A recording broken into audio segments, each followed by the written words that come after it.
Trade and Industry Minister Park Stau and his Chinese counterpart have signed a framework agreement on economic partnership for shared prosperity.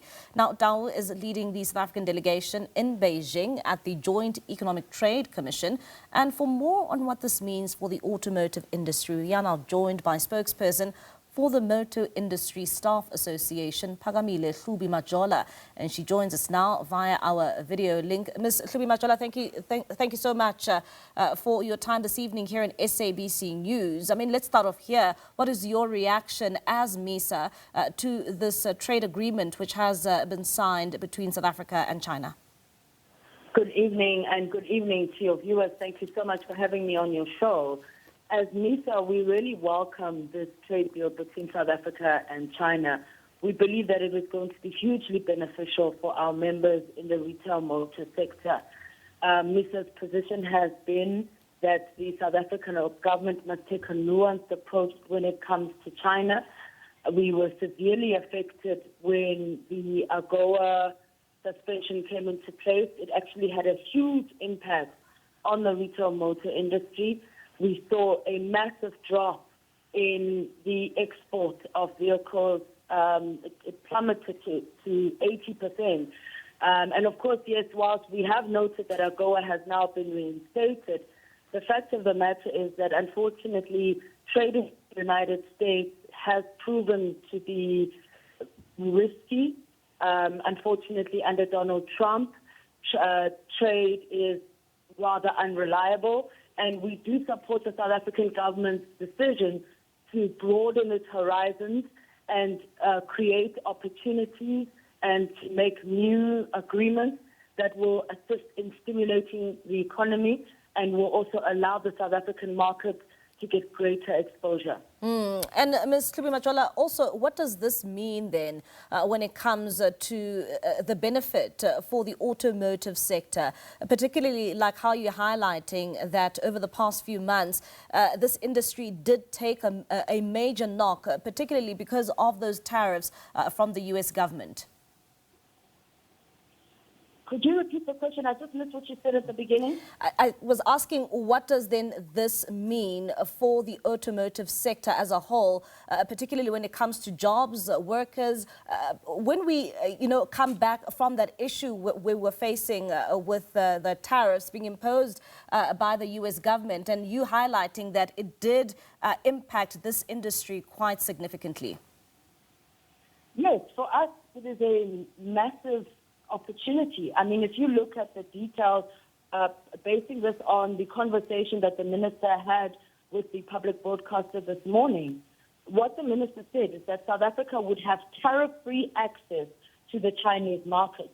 He also said that there would be no limit on quotas and products that South Africa would be sending to the Chinese, and that all in all, this is a very lucrative deal.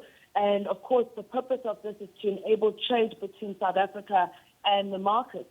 Now, as MISA, and by the way, MISA represents the largest number of workers, over 75,000 workers in the motor industry. MISA is really keen to actually sit down and meet with representatives from the DTIC, because we believe that as the biggest representative of workers in the motor sector, we believe that we have some inputs that we can give to the ministry, some insights on how the changes that have happened have impacted on the retail motor industry. One of the things, for example, that actually caused us to be a little bit alarmed was when media houses were reporting that the South African government was intending to actually impose high tariffs up to 50% on Chinese cars and Indian-made vehicles. Now, for us as MISA, we thought that was going to be disastrous because we have seen massive growth, particularly in the dealership networks where we are organized. We've seen that the entrance and the role of Chinese companies has actually created more jobs where there was very little growth. So we believe that we really think that we can contribute meaningfully to the ministry when it comes to these types of engagements. And Ms. Hlubi-Majola, you touched on a very important point. I mean, we've seen a flurry of, Chinese vehicles in the South African market. And we've seen a number of dealerships also mushrooming, throughout many cities in the country. And when it comes to, plants, for these vehicles, do you think that this deal now makes way for more manufacturing plants to be made in South Africa as a Chinese investment as well? Oh, absolutely. As MISA, we would really like to see a situation where the Chinese plants are actually manufacturing in South Africa, that there must be local procurement in South Africa.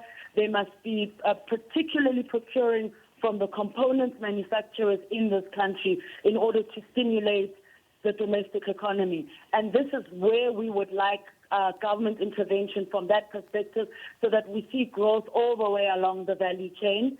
At the same time, and I think this is a very important point, what the Chinese have done by bringing in cheaper vehicles, they're actually making it more accessible for young workers to access cars.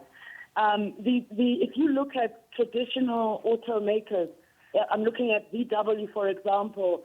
VW's cheapest car is the Vivo, and yet when you look at the market in South Africa, it falls as number 25. It's the 25th cheapest car.